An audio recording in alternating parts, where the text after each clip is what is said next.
हम लोग जन्मदिन मनाते हैं ना बहुत खुश होकर के। कौन कौन मनाता है जरा हाथ उठाओ। हाँ, बहुत कम लोग मनाते हैं क्या यहाँ पे जन्मदिन? सब मनाते हैं ना। हाँ, मनाना चाहिए।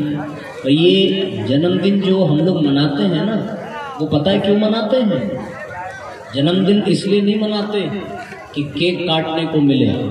जन्मदिन इसलिए भी नहीं मनाते कि हम लोग मोमबत्ती बुझा करके खूब तालियां बजाएं, घूमने जाएं, पार्टी करें, एंजॉय करें, इसलिए जन्मदिन नहीं मनाते। जन्मदिन इसलिए मनाया जाता है कि आदमी को ये याद रहे कि उसके जीवन का 1 साल खत्म हो गया और वो अपनी मौत के 1 साल नजदीक आ गया। इसलिए जन्मदिन मनाने का विधान बना। ऋषियों ने ये विधान बनाया। ये केक वेक काटने वाला तो पाश्चात्य जगत के लोगों ने बना दिया था साथियों, पर हमारे ऋषियों ने जन्मदिन मनाने के पीछे इसी भाव को दिया कि इसलिए मनाओ जन्मदिन कि याद करो जीवन का 1 साल खत्म हो गया। कालो जगत भक्षकः, ये काल है हमारे जीवन को सोख रहा है। हम दिन प्रतिदिन मृत्यु की ओर बढ़ते चले जा रहे हैं। बचपन में हम कुछ और थे, युवा हुए कुछ और हुए, वृद्ध होंगे कुछ और होंगे, और फिर साथियों जीवन समाप्त हो जाएगा। क्या करें महबूब हम सारे नुमाएं कर गए, बीए किया नौकरी मिली, पेंशन लिए और मर गए। तो जिंदगी मिली है और जिंदगी में जन्मदिन मनाने का उद्देश्य यही है कि हम ये जान लें कि हम 1 साल खिसक करके और आगे आ गए। होता है ना, आप ट्रेन का टिकट लेने के लिए कौन कौन गया स्टेशन पे कभी अपने जिंदगी में?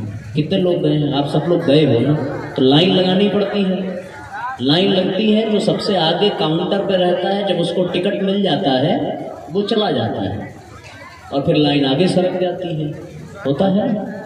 बस जब भी कभी कोई शव यात्रा जाते हुए देखना तो ये जान लेना कि इस आदमी का टिकट कट गया, लाइन आगे सरक गई है। उस लाइन में आप भी लगे हो और उस लाइन में आप भी लगे हो तो आप भी धीरे धीरे आगे बढ़ रहे हो।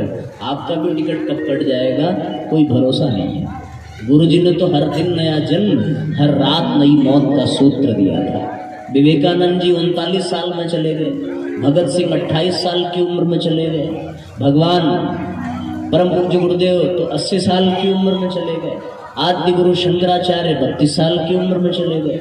जब ऐसे ऐसे महापुरुष लोग चले गए तो हमारी आपकी क्या विसार है? हम लोग रहने आए हैं क्या?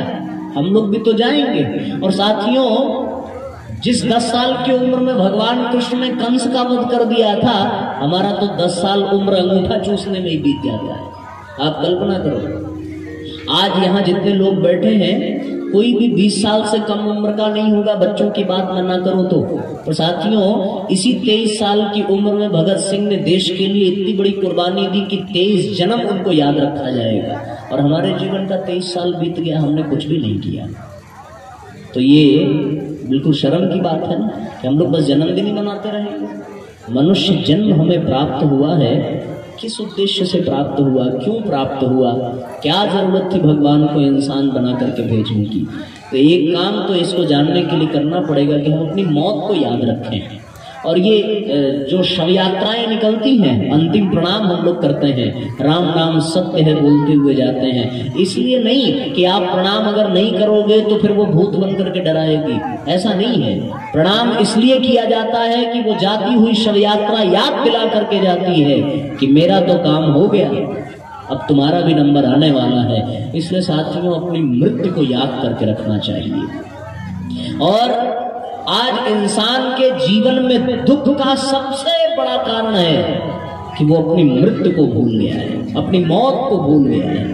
यदि आपको पता चल जाए कि आपको भी मरना है, पता तो सबको है, पर हर आदमी इग्नोर करके बैठा हुआ है। चलते चलते अभी मैं आपसे बता रहा हूँ, एक हमारे बनारस में एक परिजन है, उनकी पत्नी उनसे बार बार कहती थी कि एक बार व्यास जी की कथा कराइए, एक बार प्रज्ञा पुराण कराइए, एक बार भागवत कराइए। उन्होंने कभी नहीं माना। वो अचानक उनकी तबीयत खराब हुई, वो मुंबई गए, वहाँ से इलाज करा करके वापस आए और आकर के उन्होंने हमसे कहा कि इस बार 21 अप्रैल को नवरात्रि पूरी होगी तो फिर वहाँ पे कथा रखेंगे गाँव में। तब तक हम गांव में थोड़ा निर्माण कार्य बाकी है, उसको हम करा लेते हैं। साथियों, उन्होंने डेट फाइनल कर दी, लेकिन जिंदगी का कोई भरोसा नहीं। और 1 हफ्ते पहले वो एडमिट हुए अपने एपेक्स में, उसके बाद शरीर छोड़ दिया उन्होंने। वो सपना सपना ही रह गया। अब आज उनकी पत्नी रोती है कि भैया 1 साल से मैं कह रही थी, नहीं माना आपने, और आज जीवन समाप्त हो गया, कुछ कर ना सके। व्यक्ति के जीवन में बहुत बड़े दुख का कारण ये होता है कि वो अपनी मौत को भूल जाता है। क्या भरोसा है इस जिंदगी का, क्या भरोसा है इस जिंदगी का, साथ देती नहीं ये किसी का, क्या भरोसा है इस जिंदगी का, क्या भरोसा है इस जिंदगी